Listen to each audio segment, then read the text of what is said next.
अस्सलाम वालेकुम जी, मैं हूं आपका host Mohammad Ahmad Raza and very warm welcome to our series of the podcast green Zameen. Green Zameen के नाम से हम एक पॉडकास्ट की सीरीज़ जो है वो स्टार्ट करने जा रहे हैं, जिसमें हम मोस्टली बात करेंगे क्लाइमेट चेंज पे, एग्रीकल्चरल प्रैक्टिसेस पे, क्लाइमेट चेंज और एग्रीकल्चर का जो एक रिलेशन है उस पे, किस तरह से हमारी क्रॉप्स जो है वो क्लाइमेट चेंज की वजह से अफेक्ट हो रही हैं, कौन सी ऐसी लेटेस्ट टेक्नोलॉजीज़ हैं, ऐसी प्रैक्टिसेस हैं जिनको अडॉप्ट करके हम इन चैलेंजेस को कोप अप कर सकते हैं। इसी सीरीज़ ऑफ पॉडकास्ट का आज पहला एपिसोड है जिसमें हम किचन गार्डनिंग पे बात करेंगे। किचन गार्डनिंग है क्या, इसकी प्रैक्टिस किस तरह से क्लाइमेट चेंज के हवाले से रिलेटेबल है, और क्या ये प्रैक्टिस घर पे करना आसान है, नहीं आसान, किस तरह से कम्युनिटी में इसके फ़वाइद हैं, इकनॉमिकली कैसे बेनिफिशियल है। तो इन्हीं सब मौज़ूआत पे बात करने के लिए आज हमारे साथ जो की स्पीकर मौजूद हैं वो नस्ट यूनिवर्सिटी इस्लामाबाद से डॉक्टर अहमद साहब, जो कि क्लाइमेट चेंज डिपार्टमेंट में एज एन असिस्टेंट प्रोफेसर सर्व कर रहे हैं। अस्सलाम वालेकुम डॉक्टर साहब, कैसे हैं आप? वालेकुम अस्सलाम, thank you very much. It's lovely to be part of an outreach component because that is also something as a job of an academician, so I think outreach is very important. So I'm very happy to be part of this. बहुत शुक्रिया doctor साहब। अच्छा doctor साहब, सबसे पहले तो मैं भी और हमारी ऑडियंस भी जो आज हमें सुन रहे हैं, देख रहे हैं, हम जानना चाहेंगे कि किचन गार्डनिंग का कॉन्सेप्ट ये है क्या। मुझे थोड़ा बहुत पता है, आई एम प्रीटी श्योर कि हमारी जो ऑडियंस हमें देख रही है उनको भी कुछ ना कुछ अंदाज़ा होगा, लेकिन एग्जैक्टली है क्या, किस तरह से इसको प्रैक्टिस किया जाता है, इसके बेनिफिट्स क्या हैं, थोड़ा सा प्लीज़ इस पर हाईलाइट कीजिए। जी, थैंक यू अहमद। सो तारीख़ी तौर पे अगर हम देखें तो हमारे इस रीजन में, पर्टिकुलरली इंडो पाक में, अपनी खुराक खुद उगाना जो है एक बड़ा मेजर कंपोनेंट रहा है। आज से कुछ अर्सा पहले हम सब्सिस्टेंस फार्मिंग पे थे, जिसका मकसद सिर्फ अपने लिए या अपने इर्द गिर्द के लोगों के लिए खुराक उगाना था। ऑफ कोर्स आज के दौर में हम देखते हैं कि फार्मिंग जो है बहुत कमर्शियल हो चुकी है, और हम शायद वो सब्सिस्टेंस वाला कंपोनेंट छोड़ के कमर्शलाइज की तरफ, एक इंडस्ट्री की तरफ एग्रीकल्चर को मूव कर चुके हैं, ट्रांसफॉर्म हो चुकी है ऑलरेडी। लेकिन फिर भी कहीं ना कहीं वो जो कंपोनेंट हमारे गांव में, हमारे शहरों में मौजूद था, जिसके अंदर लोग अपनी खुराक, हत्ता के मतलब जितना वेजिटेबल आप अगर कह लें, उसमें टमाटोज़ हैं, मिर्चें हैं, या इवन सब्जियां हैं, धनिया, पुदीना, ये सारी चीज़ें हर घर के एक मेजर कंपोनेंट हुआ करती थी। इसके अलावा अगर हम देखें, एलोवेरा एक बड़ी तकरीबन हर घर में एक गमला मौजूद होता था, हर घर में एक क्यारी मौजूद होती थी। तो ऐसा कोई भी कंपोनेंट जिसमें हम अपनी खुराक खुद अपने घर के अंदर ग्रो कर रहे हों, वो लाजमी नहीं है कि किचन के अंदर ग्रो कर रहे हों। किचन के साथ में it can be any, like वो जो पुराने टाइम पे कॉन्सेप्ट था गार्डन या लॉन का, उसमें किसी भी क्यारी वगैरह में अपने घर के अंदर जब हम कोई भी सब्जियां, कोई भी फ्रूट, कोई चीज़ ग्रो कर रहे हैं तो उसको हम किचन गार्डनिंग कहते हैं। आज जिस चैलेंज को मैं सबसे अहम समझता हूँ वो ये है कि हमारी जितनी भी सब्ज़ी आ रही है उसमें से मेजॉरिटी वो गंदे पानी से तैयार हो रही है। अगर हम बड़े शहरों की, मेट्रोपॉलिटन सिटीज़ की बात करें तो वहाँ पे ये अलमिया सबसे बड़ा है, क्योंकि जितने भी पेरी अर्बन रीजन्स हैं, शहरों के आसपास के रीजन जहाँ पे सब्जियाँ ग्रो हो रही हैं, वो सारी बदकिस्मती से गंदे पानी के साथ ग्रो कर रहे हैं। उस गंदे पानी के अंदर कई किस्म के जो हैं वो पोल्यूटेंट्स मौजूद हैं। उन पोल्यूटेंट्स को अगर हम लिस्ट डाउन करें, उसमें हैवी मेटल्स जो कि इंडस्ट्रियल वेस्ट से आ रही हैं, कैडमियम है, क्रोमियम है। इसके अलावा आर्सेनिक का एक बड़ा मेजर मसला है जो कि हम अपने ग्राउंड वाटर के अंदर भी देख रहे हैं। ना सिर्फ ये, इसके अलावा different antibiotics, different pharmaceuticals, even जिस तरह हम फ्लोराइड वाली टूथपेस्ट तो इस्तेमाल कर रहे हैं, लेकिन वो फ्लोराइड, ज़ाहिर बात है, हम ब्रश करते हैं तो वो उसी वेस्ट वाटर के थ्रू कहीं ना कहीं हमारी नहरों के अंदर, हमारे उन वाटर वेज के अंदर जा रही है जिससे हम अपनी सब्जियां ग्रो कर रहे हैं। इन सर्कमस्टांसेस के अंदर मैं समझता हूं कि जो लीफी वेजिटेबल्स हैं, जिसमें पालक है, पुदीना है, धनिया है, वो एक बड़ी ख़तरनाक सूरत हाल में है, क्योंकि उनके पास कैपेसिटी है। आप सब ने, मतलब जितने भी लोग सुन रहे हैं, आपने शायद अपने एफएससी या मैट्रिक लेवल पे एक एक्सपेरिमेंट किया होगा जिसमें कलर्ड वाटर को आप उसके अंदर एक पालक का या कोई भी एक लीफी ग्रीन का पार्ट रखते हैं, एंड आप क्लियरली देख सकते हैं कि वो कैसे जाइलम जो है उसको ऊपर ट्रांसपोर्ट कर रहा है। तो बहुत ज़्यादा ये सेलेक्टिव नहीं होता ये जो प्लांट्स हैं, तो कोई भी पोल्यूटेंट जो ज़मीन के अंदर मौजूद है उनके अंदर आ जाता है। बदकिस्मती ये है कि उसमें ऑफ कोर्स कंट्रोल या जो भी डिपार्टमेंट्स अपना काम कर रहे हैं, लेकिन कहीं ना कहीं फिर भी कमी रह जाती है और उसकी वजह से बहुत ज़्यादा पोल्यूटेड वेजिटेबल्स हमारे टेबल पे आ रही हैं। आप चाहे उसको ऑलिव ऑयल में भी पका लें, लेकिन जो पोल्यूशन उस वेजिटेबल के अंदर मौजूद है, that is a major concern. तो उन सर्कमस्टांसेस में we really need to look के हमारे बड़ों ने ये सारे काम किए हैं, they have grown their own food.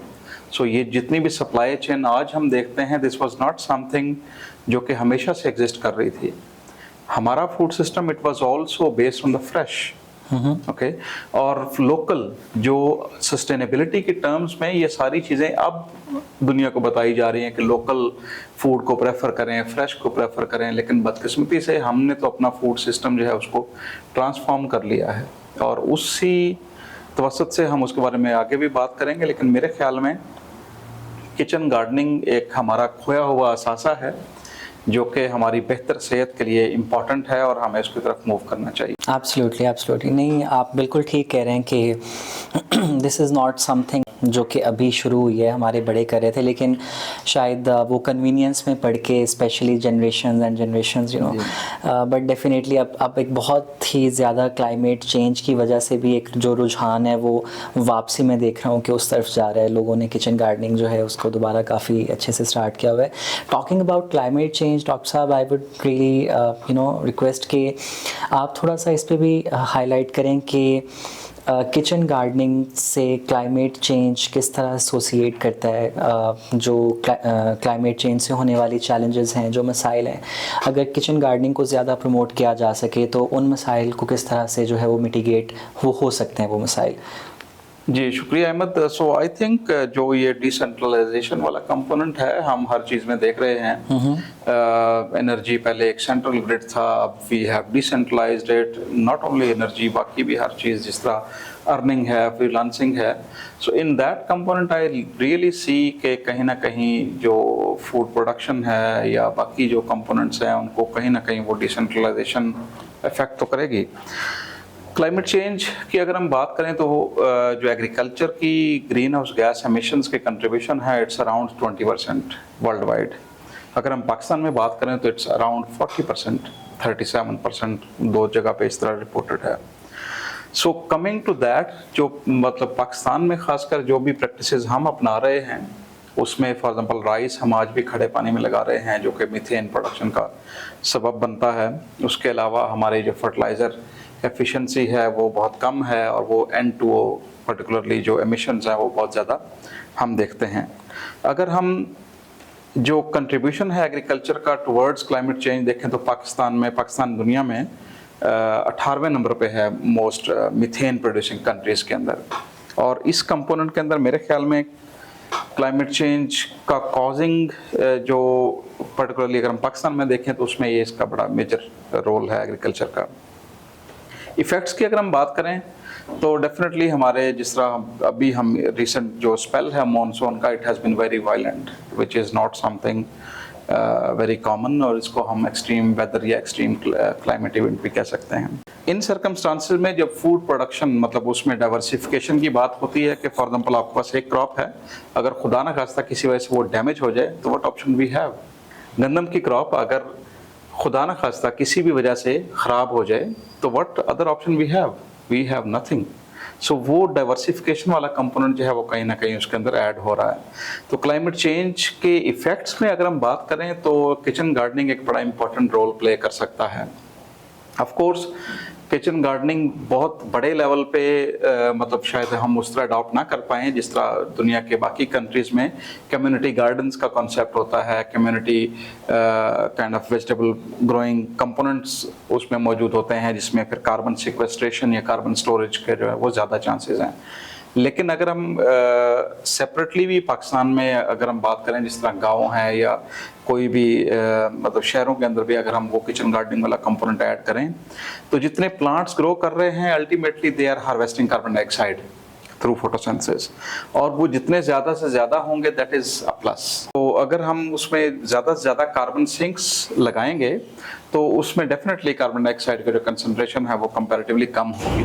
यहाँ पे एक और चीज़ मैं ऐड करना चाहूँगा, that is about like urban heat island effect. That is basically आप इस तरह कह लें कि अर्बन एरियाज़ के अंदर when we have more traffic, when we have more concrete jungles, when we have more asphalt, and when we have less green spaces, तो वहाँ पे temperature as compared to the other places where we have less number of cars and everything, less number of air conditioners running, and there is more green space, तो यहाँ पे जो temperature है that is 3 to 4 degrees centigrade higher. And that is something कि अगर हमारे पास वो kitchen gardening वाला कंपोनेंट हो, अगर वो क्यारी में हो दैट्स आल्सो नाइस, अगर वो गमले में हो that's also nice, so that serves as a green space and it literally helps contribute like decreasing temperature in that particular area. Great. So आपसे बात करके आई एम जस्ट फीलिंग कि बहुत सारी चीज़ें ऐसी हैं जो कि शायद मैं भी कर सकता था, या अगर की होती तो शायद कुछ ज़्यादा हेल्दी ईट कर रहा होता, शायद बहुत सारी ऐसी डिजीज़ थी जो है मतलब जिनसे बंदा बच सकता है, लेकिन इंक्लूडिंग लाइक हमारी ऑडियंस भी और मैं भी ये जानना चाहता हूँ कि इन सब चीज़ों के बारे में अवेयरनेस क्यों नहीं है, क्योंकि अगर एज आई जस्ट मेंशन कि अगर पता हो इंसान को तो बहुत कुछ करे, specifically as you are just mentioning, और हम आगे इस पे बात भी करेंगे कि कौन कौन सी कंट्रीज़ में क्या क्या प्रैक्टिसेस जो हैं किचन गार्डनिंग के हवाले से की जा रही हैं, लेकिन पाकिस्तान में आप क्या समझते हैं, क्या ऐसे गैप्स हैं, क्या ऐसे बैरियर्स हैं जो कि इस इंफॉर्मेशन के फ़्लो को अफेक्ट कर रहे हैं, और ये इंफॉर्मेशन या अवेयरनेस लोगों तक क्यों नहीं जा रही और क्यों लोग इस चीज़ को अडॉप्ट नहीं कर पा रहे? सो आई थिंक ये जो कंपोनेंट है हमारे पास पर्टिकुलरली पाकिस्तान में कन्वीनियंस, सो उस चीज़ के लिए maybe we have left all that movement which was very naturally coming in our society behind. For example, अब हमने कुछ साथ ही किसी शॉप पे जाना है तो we take a bike. So that is a problem which ultimately as a society we need to have more physical movement. In such circumstances, I think kitchen gardening is an excellent hobby. It can be very nice option for not only for grown-ups but also for the kids, because as we know the soil, it is source of almost all of the antibiotics we take. And that is one component जो कि हम चाहते हैं कि बच्चे जो है वो मिट्टी से खेलें, because they will get more immune. So उन components के अंदर I think it should be like awareness तो of course मेरे ख्याल में मौजूद होगी, and in this age of information it's something like we can't discredit कि किसी को पता नहीं है.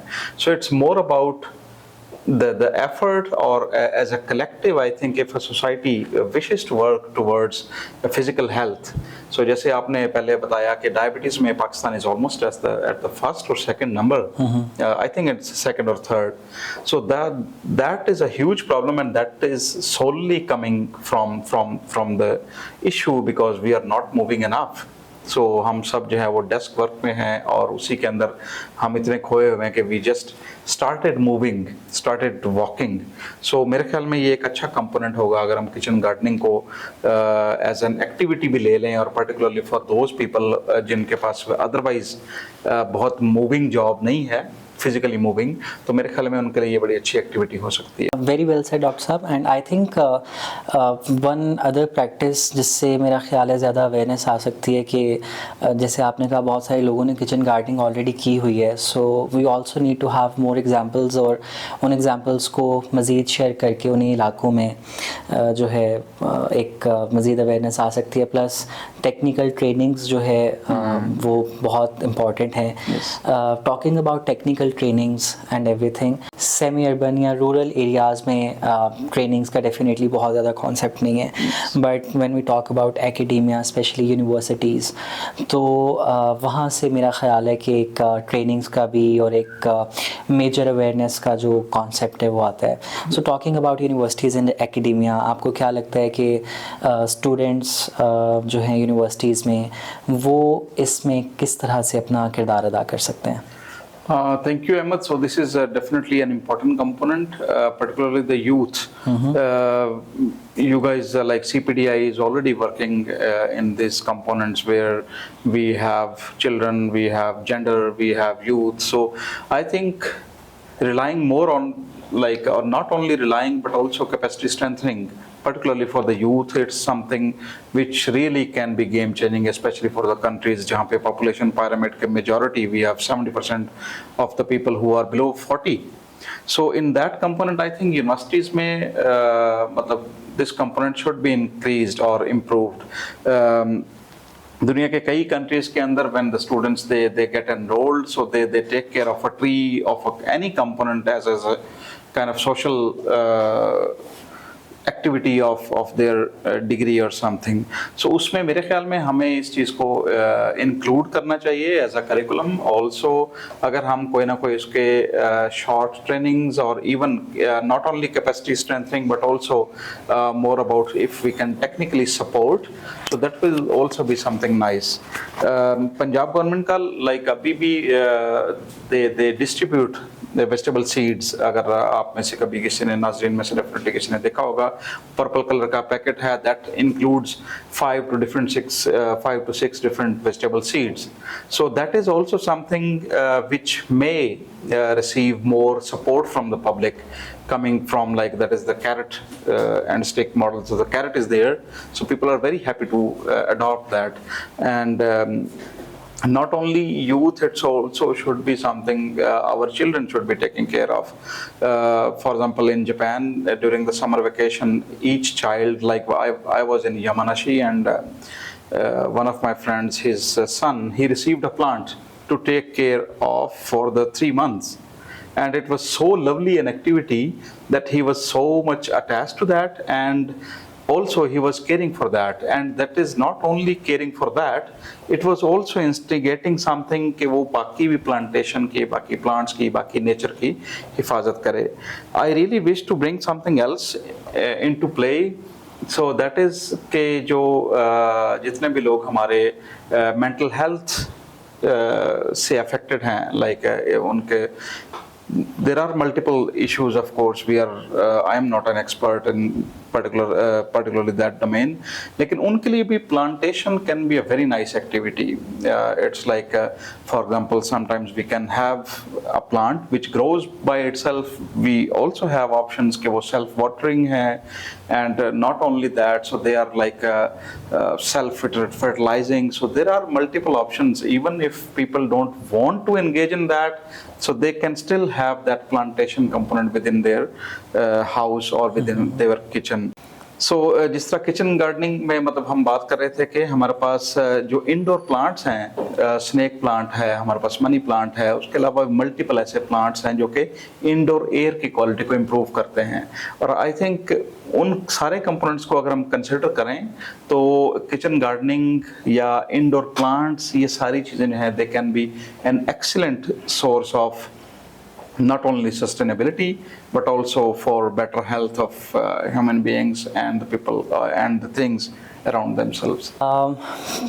बात जिस तरह से आप जो है वो क्लाइमेट इंडेक्स की बात कर रहे हैं आप, मेरा एक ये भी सवाल है आपसे अगला कि हम अगर पाकिस्तान में फूड सिक्योरिटी सिस्टम की बात करें तो उसमें आप क्या देखते हैं कि किस हद तक किचन गार्डनिंग हेल्पफुल हो सकती है, specifically in low income and semi urban areas में? Yeah, thank you, Ahmed. So this is something very, very important for the marginalized communities and underprivileged communities. So this is like if we can kind of support them with the initial setup. So there is no kind of running cost. There is no kind of maintenance cost. So, and even the seeds or something, that is also not something very costly. So considering that, at least they will have like a better vegetable supply, and it's not only vegetable, if we can incorporate fruits and everything, so that can be something very nice for them. मेरे ख्याल में मतलब हमें marginalized communities के लिए particularly और जो underprivileged लोग हैं उनके लिए specially kitchen gardening को फ़रोग़ देना चाहिए. जापान में हम देखते हैं कि almost उनके पास तकरीबन 50% 60% forest area है, and most of them like the area is mountainous. उनके पास प्लेन एरिया बहुत कम है, लेकिन फिर भी आप देखेंगे तो हर घर के सहन में, क्यारी में, इवन टेरेस पे there will be plants. Plants भी वो फॉर एग्जांपल पार्सले है, बेसिल है, इवन कोरिएंडर है, मिंट है, सो दैट इज समथिंग उनके पास एक फ्रेश सप्लाई मौजूद है in case if there is a disaster. जिस तरह आजकल हम देखते हैं when there is no food supply working, so even then people don't rely on कि जनाब वो मार्केट से आएगा तो हम खाएंगे। so उस कंपोनेंट को मैं रियली समझता हूँ कि अगर हम खासकर जो climate change induced disaster areas हैं, जीबी की हम बात कर लें या इवन साउथ पंजाब की बात कर लें, तो उन रीजन्स के अंदर आई थिंक एक किचन गार्डनिंग एक एक्सीलेंट टूल हो सकता है जिसके थ्रू हम मार्जिनलाइज्ड और अंडर प्रिविलेज्ड सोसाइटीज़ के लिए भी सिग्निफिकेंट कंट्रीब्यूट कर सकते हैं।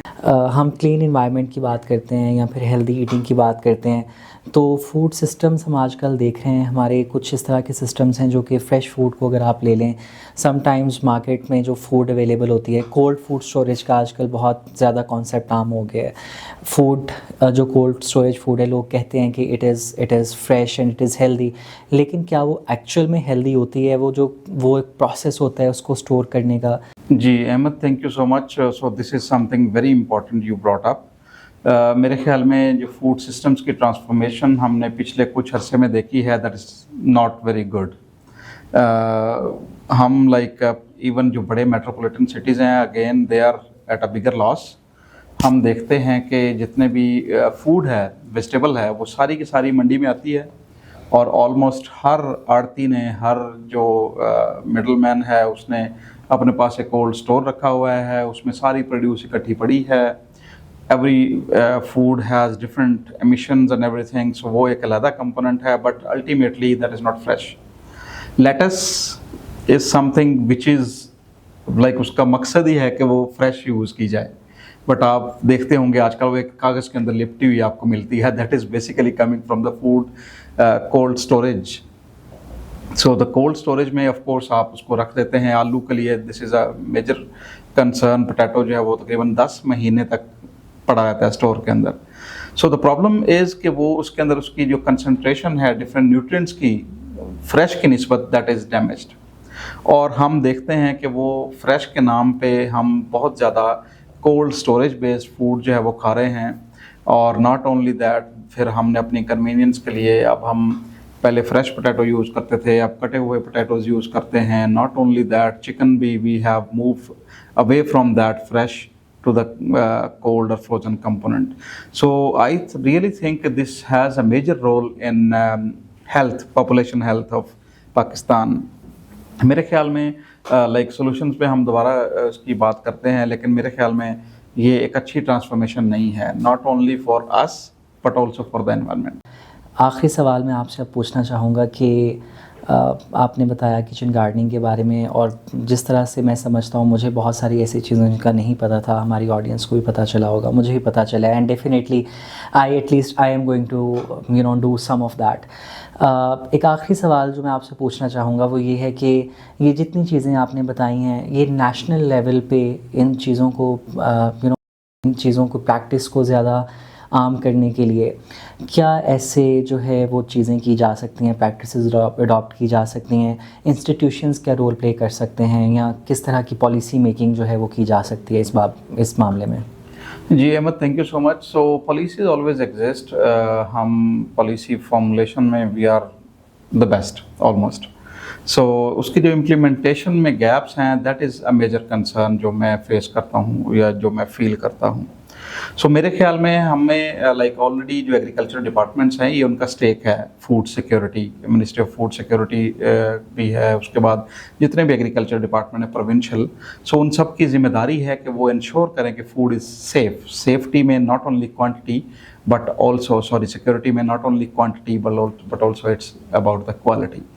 सो उसके अंदर पॉलिसीज एग्जिस्ट करती हैं, but it is more of I literally think कि शायद एक ग्रुप की बजाय अगर हम इंडिविजुअल उस चीज़ को फोकस करें, जिस तरह भी आपने एक प्लेज लिया कि you will start that, so I think each individual जो जहाँ पे भी मौजूद है, वो जिस तरह कहते हैं कि तेरी हिफाजत का आज़म लेकर हर एक अपने महाज पर है, तो वतन की मिट्टी जो है वो गवाह रहेगी कि हर बंदे ने, फॉर एग्जांपल अहमद ने अपना जो है वो पार्ट प्ले किया है। सो इसी तरह फॉर एग्जांपल जितनी सोसाइटीज़ हैं, सो आई विल रियली रिक्वेस्ट जो ओनर्स हैं, रियल एस्टेट ओनर्स हैं, कि कहीं ना कहीं वो कम्युनिटी गार्डन वाला कंपोनेंट रखें, एंगेज मोर पीपल, ताकि वो अपनी फूड ग्रो करें. दे वुड लिटरली नो कि what the farmer struggles with. Okay, not only that, जितने भी हमारे पास फॉर एग्जांपल जितने टीवी प्रोग्राम्स हैं एंड एवरीथिंग, जहाँ पे हम देखते हैं कि कोई किसी पॉलिटिशियन के घर जा रहा है, कोई किसी के घर जा रहा है, तो वहाँ पे अगर ये कंपोनेंट हम किसी न किसी तरह डिसेमिनेट कर सकें कि वहाँ पे फॉर एग्जांपल किचन गार्डनिंग हो रही है and someone is doing that, so that can also help a lot. उसके अलावा जो टेक वाला कंपोनेंट है, दैट इज़ राइजिंग. आजकल ग्रोथ केबन्स दुनिया में मौजूद हैं. They are like, there is no need buyer, बर्फबारी हो रही हो, you can grow your own food in that.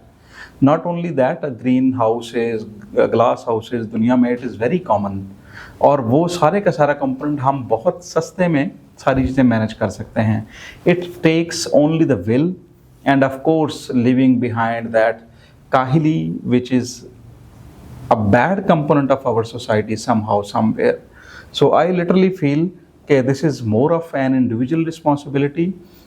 And it's very lucky, like if we grow food, if that is extra, so we can just give it to other people. So that truly happens in the developed nation. So when I was in Japan, so हर घर के बाहर वो एक टोकरी पड़ी है, so उसके अंदर extra food पड़ी हुई है, extra vegetable पड़ी हुई है, and people would take that, and जो उनके पास extra है, they will put it there. So मेरे ख्याल में this can be a very nice option, not only for our health, but also for the environmental health. And with the climate change and the rising extreme weather events and everything, मेरे ख्याल में हमें वाकई ये छोटी छोटी green spaces की ज़रूरत है, ताकि इस्लामाबाद में इस साल हमने देखा कि almost 54 degree centigrade was the feel like is not exact temperature, but it is kind of calculated from that, and humidity. So with that component, I think if we have more green spaces and even if they are at a minimal level, so they have a role to play, similar to that कि वो तेरी हिफाजत का आज़म लेकर हर एक अपने महाज पर है. Absolutely. गवाह रहना वतन की मिट्टी, गवाह रहना. Absolutely. Thank you so much, Dr. Saab, for your time, and I think very in-depth insights थी. बहुत कुछ सीखने का मौका मिला, बहुत कुछ जानने का मौका मिला, and I am pretty sure कि हमारी ऑडियंस को भी बहुत कुछ सीखने का मौका मिला होगा. और आपसे मज़ीद बात होती रहेगी. इसी के साथ मैं इजाज़त लेना चाहूँगा हमारी ऑडियंस से. आई होप कि आज का जो ये पॉडकास्ट था, पहला पॉडकास्ट, ये आप लोगों के लिए भी उतना इंटरेस्टिंग रहा होगा, उतना नॉलेजेबल रहा होगा जितना कि मेरे लिए. अगर आप लोगों के कुछ ऐसे सवालात हैं किचन गार्डनिंग के हवाले से जो आप मज़ीद जानना चाहते हैं इस पॉडकास्ट से रिलेटेड, प्लीज़ कमेंट में हमें बताइए, and we would love to answer that. Thank you so much for being with us. इंशाल्लाह मिलते हैं अगली पॉडकास्ट में.